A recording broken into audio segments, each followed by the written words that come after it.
Doctor Baba Saheb Ambedkar open university.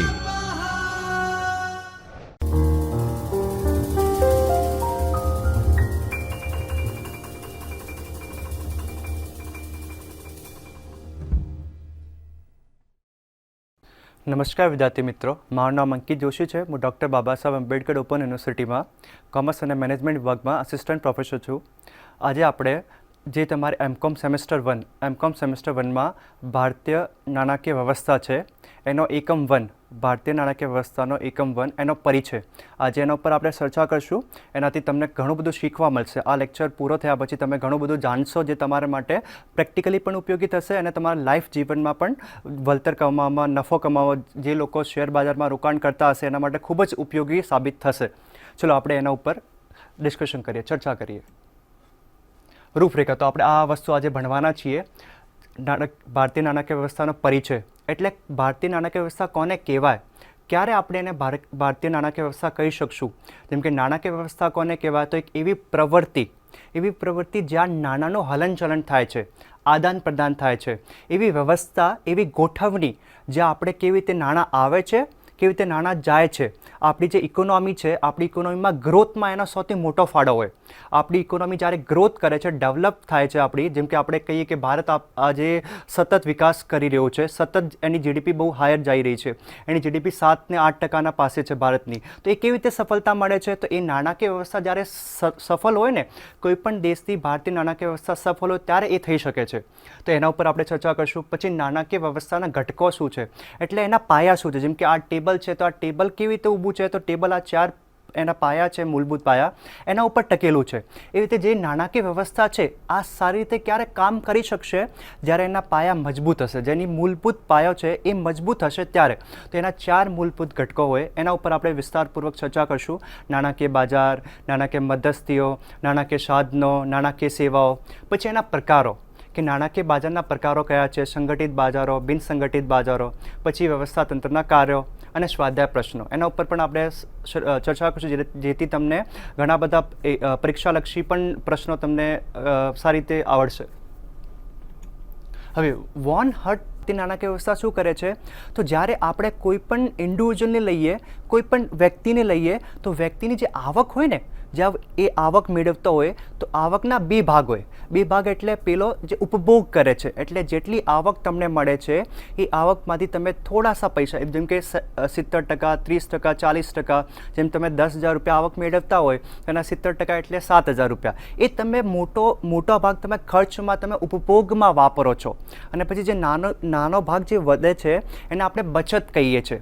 તો એ von હનના મતાનુસારે તમે અસરકારક રીતે ફાળવણી કરવી, કોની? તો બચતોની। જે આપણે બચત હોય એ બચતની, હા, તો એ નાણાકીય વ્યવસ્થામાં બચતોની ફાળવણી કરવાની વાત કરે છે। જે તમારી પાસે બચત હોય છે એ બચતને તમે બેંકમાં જ્યારે તમે એને એફડી કરાવો છો કે કંઈ પણ સેવિંગ એકાઉન્ટમાં રાખો છો ત્યારે તમને વળતર મળે છે, એના ઉપર નફો મળે છે। એવું વિચારો તમે, એ તમારી જે બચત છે એ તમે તમારા ઘરે રાખો છો, 1-2 વર્ષ સુધી રાખો છો, તેના ઉપર કંઈ વળતર મળવાનું છે નથી। તો એ નાણાકીય વ્યવસ્થા શું કામ કરે છે? જે વ્યક્તિ હોય ને, જે ગવર્મેન્ટ હોય, જે કંપનીઓ હોય છે, કંપનીઓ પાસે રહેલી બચતને આપણે અસરકારક રીતે ફાળવણી કરવાની। એટલે એક વ્યક્તિથી બીજા વ્યક્તિ પાસે અસરકારક રીતે એ નાણાં પહોંચે, અને નાણાં પહોંચે તો એક વ્યક્તિને શું થાય? નફો થાય, વળતર થાય, અને જે બીજી વ્યક્તિ છે એને નાણાં મળે, એ નાણાંનો અસરકારક ઉપયોગ કરી શકે છે। જેમ કે ઔદ્યોગિક છે, ઔદ્યોગિક કંપનીઓ છે, ઘણી મોટી કંપનીઓ છે, તો મોટી કંપનીઓ પાસે એટલા પૈસા ના હોય, તો પૈસા ના હોય તો શું કરીએ? તો નાણાકીય વ્યવસ્થાને સારી રીતે ચલાવવા માટે એને નાણાં જોઈએ છે। કોઈ પણ પ્રકારની કંપનીને કોઈ પણ કામ કરવું હોય, ઘણા બધા મોટા મેન્યુફેક્ચરિંગ પ્લાન્ટ ઊભા કરવા હોય તો પૈસાની જરૂરત હોય, અને પૈસા ક્યાંથી આવે? કોઈ પણ એક વ્યક્તિ પાસે તો એટલા પૈસા ના જ હોય, તો એ નાણાકીય બજારમાં જાય। નાણાકીય બજારમાં નાણાકીય જામીનગીરો બહાર પાડે છે, ને આપણે પાસે જે બચત છે, આપણે જે વ્યક્તિઓ હોય એના પાસે જે બચત હોય એ બચત ત્યાં જઈને લોકો મૂકે છે અને બચતથી જામીનગીરીઓ ખરીદે છે। જમીનગીરીઓ ખરીદ્યા પછી એમને એના ઉપર વળતર મળે છે અને ઔદ્યોગિક કંપનીઓને નાણાં મળે છે. તો બંનેનું અસરકારક રીતે ફાળવણી થઈ એ વ્યવસ્થા તંત્ર જે ગોઠવવામાં આવે છે, એ જે વ્યવસ્થા તંત્ર હોય છે એને નાણાકીય વ્યવસ્થા કહે છે. એટલે ભારતમાં જે અર્થવ્યવસ્થા છે, અર્થવ્યવસ્થાનો મૂળભૂત પાયો શું હોય છે? નાણાકીય વ્યવસ્થા. કોઈ પણ દેશની નાણાકીય વ્યવસ્થા સારી હશે તો એનો મૂળભૂત પાયો પણ સારો હશે અને એ દેશ ગ્રોથ અને ડેવલપમેન્ટના સ્ટેજ ઉપર જશે. હવે નાણાકીય વ્યવસ્થાના ઘટકો એટલે નાણાકીય વ્યવસ્થા, જેમ કે આ ટેબલ છે, આ ટેબલ સારી રીતે કેવી રીતે ઊભું રહી શકે છે?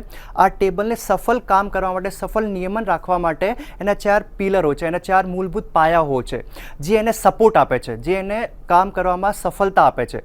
એવી રીતે જ નાણાકીય વ્યવસ્થા એટલે જે આપણા નાણાંનું અસરકારક ફાળવણી કરે છે, નાણાંને અસરકારક આદાન પ્રદાન આપે છે, એ વ્યવસ્થાને આપણે નાણાકીય વ્યવસ્થા કહીએ.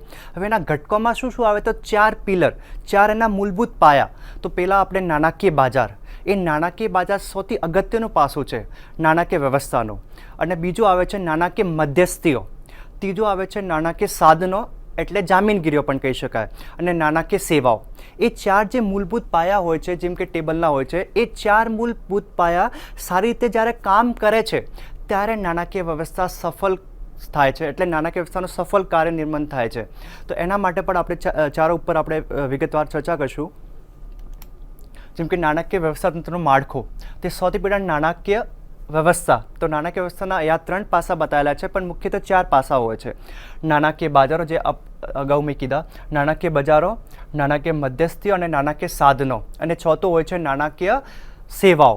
તો એ 4 જે પાયા હોય છે, એ 4 જે ઘટક હોય છે, એ 4 ઘટક નાણાકીય વ્યવસ્થાને સારી રીતે કામ કરવામાં મદદ કરે છે. તો નાણાકીય બાજાર કોને કહેવાય?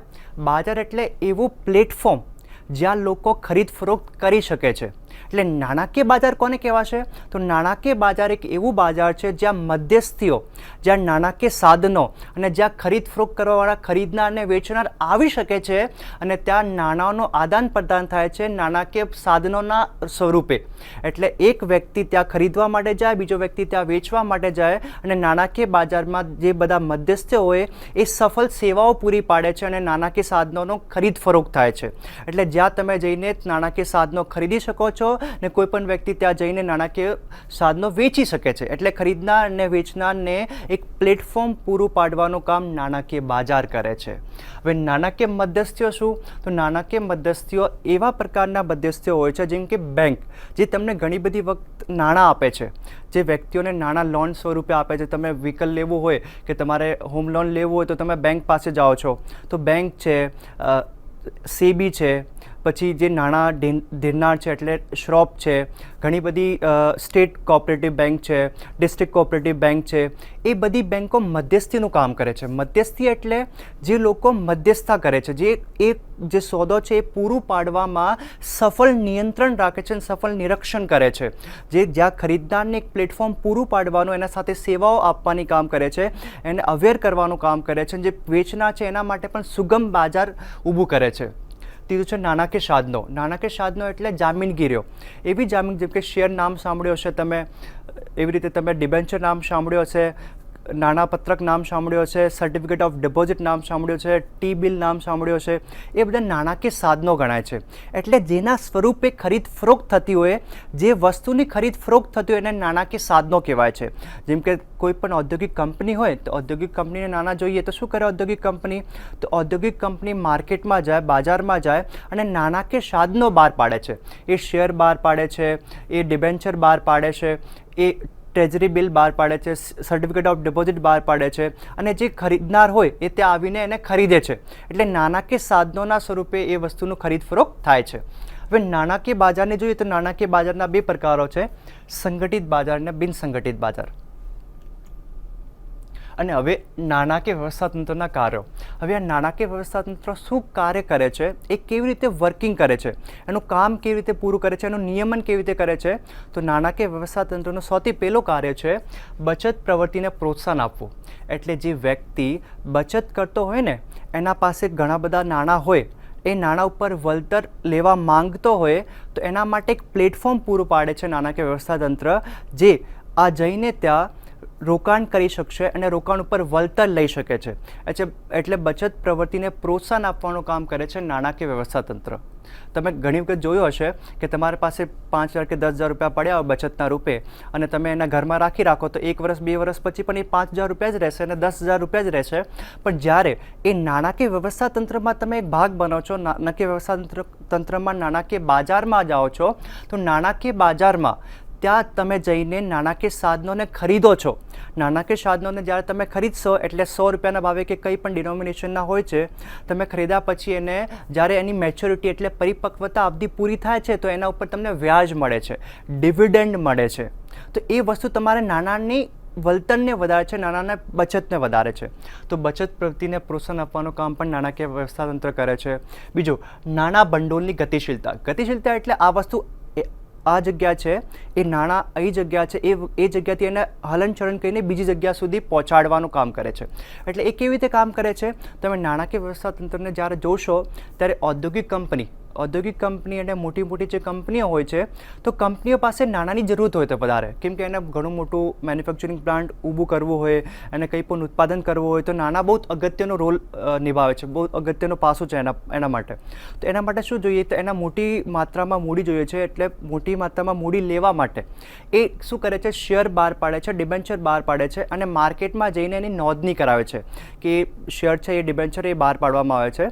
પછી હવે જ્યારે વ્યક્તિ હોય, જ્યારે કંપનીઓ પણ હોય, યા કોઈ પણ લોકો હોય જેના પાસે બચત વધારે હોય, જેના પાસે પૈસા હોય, જેના પાસે નાણાંની સંપૂર્ણ તે પ્રાથમિકતા હોય, એટલે ઘણા બધા નાણાં એના પાસે હોય, તો નાણાં ભંડોળ એટલે જે નાણાં લોકો પાસે હોય છે એ કેવી રીતે પહોંચાડે? તો નાણાકીય બજારમાં તમે જઈને નાણાકીય જામીનગીરીઓ જ્યારે ખરીદતા હોઈએ ત્યારે નાણાં એને કંપનીને આપણે આપતા હોઈએ. એટલે નાણાં ભંડોળોની ગતિશીલતા એને પ્રવાહી કરે છે, એક જગ્યાથી બીજી જગ્યા પહોંચાડવાનું કામ કરે છે એ નાણાકીય વ્યવસ્થા તંત્ર. બીજું, ઉત્પાદક રોકાણોને પ્રોત્સાહિત કરવા. ઉત્પાદક રોકાણો એટલે તમારી પાસે કોઈ પણ બચત પડી હોય તો બચત શું થાય? તો તમારી પાસે આજે 1,000 રૂપિયા પડ્યા છે, 10,000 રૂપિયા પડ્યા છે કે 15,000 રૂપિયા પડ્યા છે, એ તમારી પાસે જ રહેવાના. એના ઉપર તમને વળતર પણ કશું નહીં મળવાનું, એના ઉપર તમને કંઈ પણ ડિવિડન્ડ પણ નહીં મળવાનું, કંઈ એના ઉપર વ્યાજ પણ નહીં મળવાનું. એને નાણાંની વેલ્યુ પણ ઘટશે દિવસો દિવસ. પણ જ્યારે તમે નાણાકીય બજારમાં જાઓ તો નાણાકીય બજારમાં જાઓ એટલે તમે નાણાકીય જામીનગીરીઓ ખરીદો, સાધનો ખરીદો છો. પછી કોઈ પણ બેંકમાં પણ તમે એફડી કરાવો છો. એફડી કરાવો તો તેની પરિપક્વતા અવધિ જ્યારે પૂરી થાય, 1 વર્ષ થયો, 6 મહિના થયા, એટલે 1 વર્ષ 2 વર્ષ જે પણ થાય એના પછી તમને વળતર મળે. એના ઉપર 5%, 7% એટલે 8%ના હિસાબે તમને વ્યાજ મળે છે. એવી જ રીતે તો એ તમે ત્યારે કંપનીને તમે આપો છો યા તમે બેંકને આપો છો એફડીના રૂપે, તો બેંક એને કોને આપે છે? તો બેંક ફરીથી પછી નાણાકીય બજારમાં જઈને ઘણી બધી કંપનીઓની જે શેર હોય એમાં ખરીદતી હોય, ડિબેન્ચર ખરીદતી હોય, મ્યુચ્યુઅલ ફંડમાં રોકાણ કરતી હોય, તો એ રીતે નાણાં ફરીને ક્યાં જાય છે? કંપનીઓ પાસે, ઔદ્યોગિક કંપનીઓ પાસે. તો એ ઔદ્યોગિક કંપનીઓ એનાથી શું કરે છે? ઔદ્યોગિક કંપનીઓ નાણાં મેળવીને એનાથી એના પ્રોડક્ટ બનાવે છે, એના ઉત્પાદો બનાવે છે. એટલે જે રોકાણ હતો એ રોકાણને ઉત્પાદકતા સુધી લઈ જવાનું કામ નાણાકીય વ્યવસ્થા તંત્ર કરે છે. નાણાકીય વ્યવસ્થા તંત્ર ઉત્પાદક સુધી લઈ જવાનું. પછી શાકનું સર્જક. એ શાકનું સર્જક કોને કહેવાય? તો શાકનું સર્જક એ વસ્તુ હોય છે, તમે વિચારો તમારી પાસે આજે 1,000 રૂપિયા છે, એ 1,000 રૂપિયા તમે બેંકને આપો છો. બેંક શું કરે છે? તો બેંક એ 1,000 રૂપિયાને એના પાસે રાખે છે અને તમને પરિપક્વતા અવધિના રૂપે તમને વ્યાજ આપે છે. પછી કોઈ વ્યક્તિ બીજો બેંક પાસે જાય છે. બેંક શું કરે છે? તો બેંકને એ કહે છે કે મારે હોમ લોન જોઈએ છે કે મારે વ્હીકલ લોન જોઈએ છે. તો કંપની એને બેંક એને વ્હીકલ લોન આપે છે, હોમ લોન આપે છે. પછી એ કંપની 1,000 રૂપિયા કોને આપ્યો? એ વ્યક્તિને આપ્યો જેને લોન જોઈતો હતો. પછી એ લોનવાળો શું કરશે? તો લોનવાળો જે આદમી, જે વ્યક્તિ છે એ થર્ડ પાર્ટી જ્યાંથી એને લોન ભરવાની હશે એ ત્યાં આપશે. તો એ વસ્તુ જે 1,000 રૂપિયા એક જ હતો એ પેલી વ્યક્તિ પાસે પણ છે, એને પણ વળતર આપે છે. બેંક પાસે પણ છે, એ ઇનવિઝિબલ રૂપમાં બેંક પાસે પણ છે. બેંક ફરીથી ત્રીજા વ્યક્તિને એને ઉધાર આપે છે. તો એ એક જ પૈસા 3-3, 4-4 વખત જગ્યા ફરતા રહે છે. એટલે એક જ પૈસા એ 3-3, 4-4 જગ્યા સુધી ફરે છે, એના ઉપર વળતર મેળવે છે. તો એ શાકનું સર્જન કહેવાય. એટલે મારી પાસે 1,000 રૂપિયા હોય, હું કોઈને આપું છું, એના ઉપર વળતર મેળવું છું. પછી એ વ્યક્તિ પણ બીજા કોઈને ઉધાર આપે છે, ત્યાંથી વળતર મેળવે છે. ત્રીજા વ્યક્તિને પણ ઉધાર આપે છે, ત્યાંથી વળતર મેળવે છે. અને ત્રણેય જગ્યા એ જ 1,000 રૂપિયા ફરતો હોય છે. તો 1,000 રૂપિયા ઉપર 3 વખત શાકનું સર્જન થાય છે. એટલે 1,000 રૂપિયા 3 વ્યક્તિઓને કમાવીને આપે છે, એને શાકનું સર્જન કહેવાય છે. ઉદ્યોગ સાહસિકને ઉત્તેજન. ઉદ્યોગ સાહસિકને એટલે તમે જ્યારે પણ બજારને જોતા હશો તો બજારમાં સારી રીતે નાણાં આવતા હોય તો ઘણી બધી કંપનીઓ ત્યાં આવીને એને ભાગરૂપે કામ કરે છે. તમે જેમ કે હમણાં ભારતનું જે બજાર છે, જે શેર માર્કેટ છે એને જોશો તો ઘણી બધી નવી નવી કંપનીઓ ત્યાં આવીને નોંધણી કરાવે છે, કેમ કે એને નાણાંની જરૂરત હોય. અને નાણાંની કેમ જરૂરત હોય? કેમ કે એને ઉત્પાદન કરવું હોય, ઉત્પાદન કર્યા પછી ઇકોનોમિક ગ્રોથમાં એને સહયોગ આપવો હોય, તો ઇમ્પોર્ટ એક્સપોર્ટ કરવું હોય. તો જે ઔદ્યોગિક સાહસિક છે એટલે જે લોકો નવી નવી વસ્તુઓ લઈને આવવાવાળા હોય, માર્કેટમાં નવી નવી વસ્તુઓ કાઢવાના હોય, તો એના માટે સારી રીતે કામ કરવા માટે તો ઉદ્યોગ સાહસિકને ઉત્તેજન પણ આપે છે. નાણાકીય સેવાઓ પૂરી પાડે છે.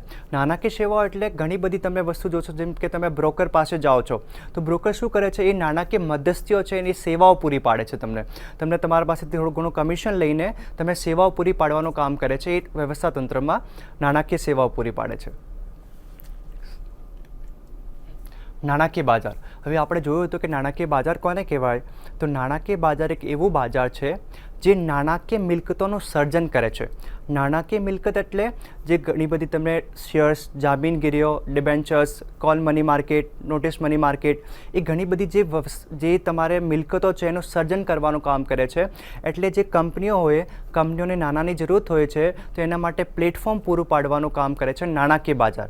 નાણાકીય બજાર એક એવું પ્લેટફોર્મ છે, એક એવું બજાર છે જ્યાં ખરીદ ફરોખ કરવા માટે ખરીદનાર પણ આવે છે અને વેચનાર પણ આવે છે. અને ત્યાં ઘણી બધી કંપનીઓ, જે ઔદ્યોગિક કંપનીઓ હોય એને શેરની નોંધણી કરાવે છે. ત્યાં શેરની નોંધણી, ડિબેન્ચરની નોંધણી, અને ત્યાં જઈને જે લોકો પાસે બચત હોય એ બચતથી શેર અને સાધનો ખરીદી શકે છે. તો બજાર એક એવા પ્રકારનો બજાર છે, નાણાકીય બજાર, જેમાં નાણાકીય મિલકતોનું સર્જન અને ફેરબદલી થાય છે. જેમાં નાણાકીય બજારમાં રોકાણકારો પાસેથી ભંડોળ આકર્ષે છે. એટલે જે રોકાણકારો હોય ત્યાં જઈને રોકાણ કરી શકશે અને એની ગતિશીલતામાં સહયોગ કરે છે. ગતિશીલતા એટલે નાણાંનું ભંડોળ એક જગ્યાથી, એક વ્યક્તિ પાસેથી બીજી જગ્યા ઔદ્યોગિક કંપની પાસે જાય છે. એ નાણાકીય બજાર જે અર્થતંત્રના વિકાસમાં સહયોગ આપે છે. હવે નાણાકીય બજારોમાં પ્રકાર. તો નાણાકીય બજારોને મુખ્યત્વે બે વિભાગમાં વહેંચવામાં આવે છે. પહેલું છે સંગઠિત બજાર, બીજું છે બિનસંગઠિત બજાર. સંગઠિત બજાર કોને કહેવાય? તો સંગઠિત બજાર એક એવું બજાર છે જે કોઈ નિયમનકારી સત્તા હેઠળ કામ કરતું હોય. જેમ કે તમે બેંકની વાત કરો તો બેંક શું છે? તો બેંક એક સંગઠિત બજારનો ભાગ છે. કેમ કે એના ઉપર આરબીઆઈનું રેગ્યુલેશન્સ હોય છે. આરબીઆઈ એના ઉપર નિયમન રાખે છે, એના ઉપર નિયંત્રણ રાખે છે. જ્યારે બેંકને એની બેંક રેટનું નિર્ધારણ કરવું હોય, રેપો રેટનું નિર્ધારણ કરવું હોય, રિવર્સ રેપો રેટનું નિર્ધારણ કરવું હોય, તો એના માટે બધી ગાઈડલાઇન્સો કોણ આપે છે? તો બધી ગાઈડલાઇન્સો તમારે સેબીના અને આરબીઆઈના હેઠળ એને કામ કરવું પડે છે. તો આરબીઆઈના હેઠળ કામ કરે એટલે નિયમનકારી સત્તાઓ હેઠળ કામ કરવાવાળી બધી જે મધ્યસ્થીઓ છે, જે એને શું કહેવાય? સંગઠિત બજાર. એટલે એક એવું બજાર જ્યાં કોઈ પણ નિયમનકારી સત્તાઓ હોય છે જે નિયંત્રણ કરે છે. બિનસંગઠિત બજાર એટલે જેના ઉપર કોઈ પણ નિયમનકારી સત્તાઓ હોય જ નહીં, જેના ઉપર નિયમનકારી સત્તાઓ અને જેના ઉપર નિયંત્રણ રાખવાનું કોઈ કામ નથી કરતો. એને જે છૂટક રીતે પોતપોતાનો વ્યવસાય ચલાવે છે, જેના ઉપર નિયંત્રણ કોનું હોતું જ નથી, એને બિનસંગઠિત બજારો કહેવાય છે. જેમ કે શોપ, તમે ગામડામાં જ્યારે જશો કે એવા વિસ્તારમાં જશો જ્યાં બેન્કો ના હોય, તો ઘણા બધા જે ઠેકેદારો હોય, ઘણા બધા લોકો હોય જે વ્યાજ વસૂલતા હોય લોકો પાસેથી લોકોને લોન આપતા હોય, લોકોને વ્યાજ ઉપર પૈસા આપતા હોય, અને વ્યાજ દર પણ એના ઈચ્છા અનુસાર હોય છે. એટલે 10%, 15%, 2%, 5% જે એને લેવું એ લઈ શકે છે. એટલે કોઈ પણ નિયમનકારી સંસ્થાઓનો એમાં હાથ નહીં હોતો. નિયમનકારી સંસ્થા એને નિયંત્રણ નથી કરતી. નિયંત્રણ કરવાનું કામ સંગઠિત બજારમાં થાય છે. એટલે શોર્ટમાં કહીએ તો, સાધારણ ભાષામાં કહીએ તો સંગઠિત બજાર એક એવું બજાર જ્યાં નાણાકીય બજારો કોઈ પણ સંસ્થાઓના હેઠળ કામ કરતો હોય. બિનસંગઠિત બજાર એટલે જ્યાં કોઈ પણ સંસ્થાઓના નિયંત્રણ વગર કામ કરતો હોય. નાણાકીય બજારના પ્રકારો. તો નાણાકીય બજાર 4 પ્રકારનું હોય છે. પહેલું નાણાં બજાર, બીજું મૂડી બજાર, ત્રીજું શાક બજાર, ચોથું છે વિદેશી નાણાં બજાર. નાણાં બજાર કોને કહેવાય? તો નાણાં બજાર એક એવું બજાર છે જ્યાં ટૂંકા ગાળાની જામીનગીરીઓનું ખરીદ ફરોખ થાય છે. એવું બજાર જે ટૂંકા ગાળાનું હોય. ટૂંકા ગાળા એટલે 12 મહિના યા 12 મહિનાથી ઓછા સમયનો. એની પરિપક્વતા અવધિ કેટલી હશે? 12 મહિના કે 12 મહિનાથી ઓછી. જ્યારે પણ તમે નાણાં બજારમાં ખરીદ ફરોખ કરવા જાઓ છો તો એ જ સાધનો કે એ જ મિલકતો કે એ જ જામીનગીરીઓ ખરીદી શકો છો જે 1 વર્ષથી ઓછી હોય, 365 દિવસથી ઓછી હોય, એ 12 મહિનાથી ઓછી હોય યા 12 મહિના સુધી હોય. તો એવી બધી જામીનગીરીઓ ખરીદવા માટે આપણે નાણા બજારને પ્રેફર કરીએ છીએ. એટલે નાણાં બજાર એ ટૂંકા ગાળાની જામીનગીરીઓનું બજાર એ કહી શકાય. ટૂંકા ગાળાની જામીનગીરીઓનું બજાર એટલે નાણાં બજાર.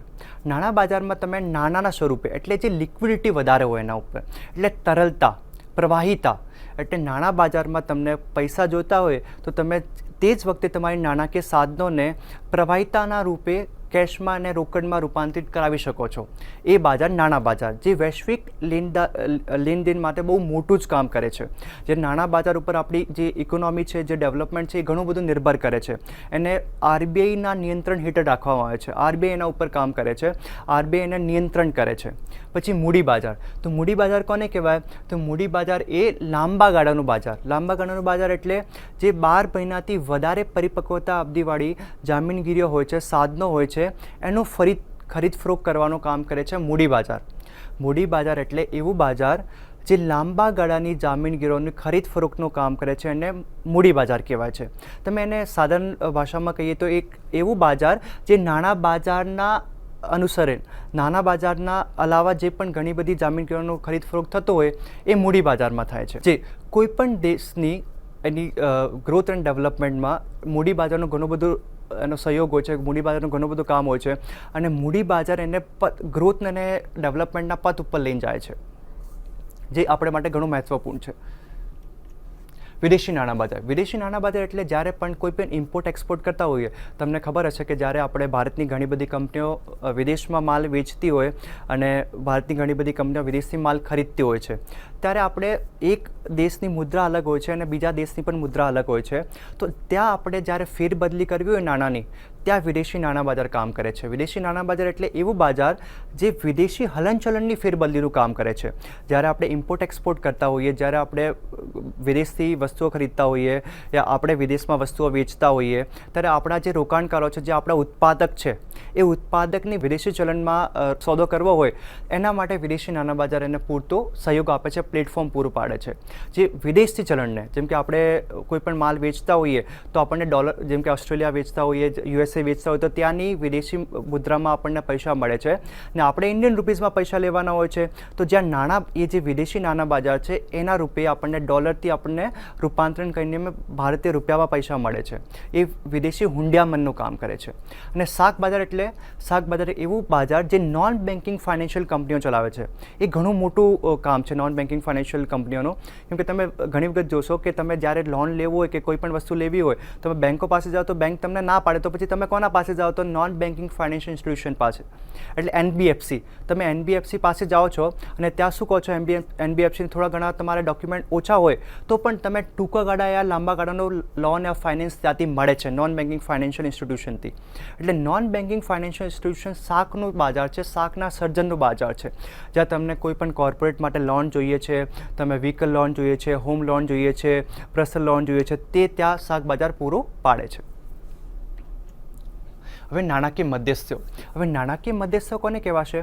જ્યારે આપણે બે પાસા જોયા કે એક તો ખરીદદાર હોય છે નાણાકીય બજારમાં, એક વેચનાર હોય છે.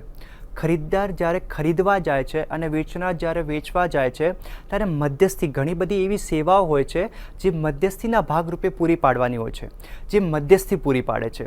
એક જેમ કે બ્રોકર્સ નામ સાંભળ્યો છે તમે. ઘણી વખત બેંક પણ મધ્યસ્થીનું કામ કરે છે. બેંક ક્યારે મધ્યસ્થીનું કામ કરે છે? જ્યારે લેટર ઓફ ક્રેડિટ આપવું હોય તમારે, કોઈ પણ તમે વિદેશમાંથી કંઈ પણ વસ્તુ ખરીદતા હોય તો વિદેશી જે ઉત્પાદક છે એ તમને શું કહે છે કે મને કોઈની ગારંટી જોઈએ છે, હું તમને માલ વેચું છું તો મને પૈસા મળે એના માટે મને કોઈની ગારંટી જોઈએ. તો તમે બેંકને શું કરો છો? એક બ્રોકર આ મધ્યસ્થીના રૂપે યુઝ કરો છો. બેંક જ્યાં તમારું ખાતું હોય એ બેંક તમને લેટર ઓફ ક્રેડિટ આપે છે, એ લેટર ઓફ ક્રેડિટ તમે જમા કરાવો છો, પછી જ તમને માલ મળે છે. એ એક પ્રક્રિયા હોય છે. તો એ નાણાકીય મધ્યસ્થો ઘણા બધા તમને જ્યારે સોદા પૂરા કરવામાં સફળ રૂપે કામ કરે છે, સફળ ભૂમિકા ભજવે છે. નાણાકીય વ્યવસ્થામાં ઘણી વખત તમે જોશો કે નાણાકીય વ્યવસ્થામાં જેટલા બધા સોદાઓ છે એ પૂરા પાડવામાં સૌથી મોટો હાથ નાણાકીય મધ્યસ્થીઓનો હોય છે. એટલે નાણાકીય મધ્યસ્થીઓ જ્યારે ખરીદનાર અને વેચનારને એક સારી રીતે સેવાઓ પૂરી પાડનારનું કામ કરે છે અને મૂડીના ગતિશીલતામાં પણ એનો ઘણો બધો પ્રયાસ હોય છે. જ્યારે તમે ખરીદ ફરોખની વાત કરો તો ખરીદ ફરોખમાં નાણાકીય મધ્યસ્થીનો ઘણો બધો અહેમ સહયોગ હોય છે. એ અગત્યની ભૂમિકા ભજવે છે જેથી તમે ખરીદ ફરોખના સોદા પૂર્ણ થાય છે. જેમ કે ભણના બજારમાં જ્યારે તમે કોઈ પણ ઇસ્યુ બહાર પાડતા હો, જ્યારે કોઈ પણ કંપની એના શેર્સ બહાર પાડતી હોય તો શેર્સ બહાર પાડવામાં એક કોલેટરલ આપે છે કે તમે જ્યારે નાણાં બજારમાં કે મૂડી બજારમાં તમે જ્યારે શેર બહાર પાડશો તો શેર બહાર પાડ્યા પછી જ્યારે પબ્લિક કે જે વ્યક્તિ જે જાહેર જનતા હોય એ તમારી શેર ના ખરીદે તો બેંક એને ગેરંટી આપે છે કે હું તમારી જે બધી સિક્યુરિટી છે, જે શેર્સ છે એ ખરીદી આપીશ. તેવી રીતે ઘણી બધી રૂપે મધ્યસ્થીનું કામ કરે છે. નાણાકીય સાધનો એટલે જામીનગીરીઓ, એટલે એવી જામીનગીરીઓ જેના રૂપે આપણે ખરીદ ફરોખ્ત કરી શકીએ છીએ. નાણાકીય સાધનો એવા પક્ષકારો હોય છે જે નાણાકીય સાધનોમાં અને નાણાકીય જામીનગીરીઓમાં, જેમ કે ટૂંકા ગાળાની જામીનગીરીઓ પણ આવે છે, લાંબા ગાળાની જામીનગીરીઓ પણ આવે છે. ટૂંકા ગાળાના સાધનો, લાંબા ગાળાના સાધનો, તો એ જે રોકાણકારની જરૂરિયાતને સંતોષે છે, જે રોકાણકાર હોય એ રોકાણકારની જરૂરિયાતને સંતોષવા માટેનું કામ કોણ કરે છે? એ નાણાકીય સાધનો કરે છે. નાણાકીય સાધનોના સ્વરૂપે રોકાણકારની જરૂરિયાતને સંતોષી શકાય. તમે ઘણી બધી વખત જોશો કે તમારી પાસે બચત પડી હોય ને બચત તમે રોકાણ કરવા માંગતા હો તો તમે બેંક પાસે જાઓ છો. બેંક પાસે જાઓ છો ત્યારે બેંકને કહો છો કે એફડી થાય છે તો એફડી તમે કરાવો છો ત્યાં, એટલે 5%, 7%ના વ્યાજ દરે તમે એફડી કરાવો છો. તો તમે ત્યાં નાણાં આપો છો, એ તમને એફડીનું સર્ટિફિકેટ આપે છે. એ એફડીનું સર્ટિફિકેટ પણ નાણાકીય સાધનો હોય છે, એને પણ નાણાકીય જામીનગીરીઓ કહેવાય છે, નાણાકીય સાધનો હોય છે. Certificate of deposit, FD. એવી રીતે કંપનીમાં પણ તમે જ્યારે જાઓ છો તો કંપનીમાં જ્યારે તમે રોકાણ કરો છો, કંપનીને રોકાણ આપો છો, તમે તમારા નાણાં આપો છો અને કંપની જ્યારે સાધનો તમને આપે છે, એની શેર્સ આપે છે, ડિબેન્ચર્સ આપે છે, એ બધું આપે છે, તો એ ઘણી બધી વસ્તુઓની એ રોકાણકારની જરૂરિયાતને સંતોષી અને વળતર રૂપે સાબિત થાય છે. એટલે જ્યારે જરૂરિયાત સંતોષવામાં આવે છે ત્યારે વળતર પણ મળે છે સાથે સાથે. તમે જ્યારે પરિપક્વતા અવધિ પૂરી થાય છે તો જેમ કે એફડીમાં 1 વર્ષની તમે એફડી કરાવી હોય, 2 વર્ષની એફડી કરાવી હોય, તો એ પરિપક્વતા અવધિ પૂરી થયા પછી તમને વળતર મળે છે, વ્યાજ મળે છે એના ઉપર. તો એ નાણાકીય સાધનો રોકાણકારોની પ્રવૃત્તિઓને ઉપજે છે.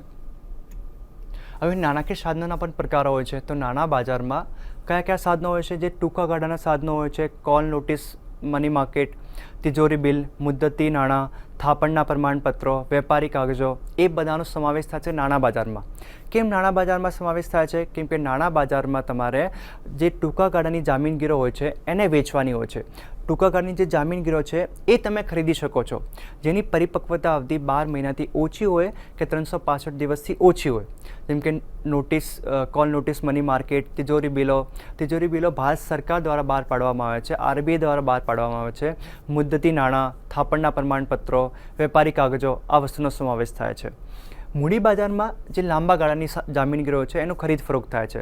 લાંબા ગાળાની જામીનગીરીઓ એટલે શેર, ડિબેન્ચર, બોન્ડ, ડિપોઝિટરી, એ બધી. જેમ કે તમે શેર્સને જોશો તો શેર્સ તો તમને ખબર જ હશે કે જ્યારે તમે શેરમાં રોકાણ કરતા હોઈએ તો શેરની પરિપક્વતા અવધિ અનલિમિટેડ હોય છે.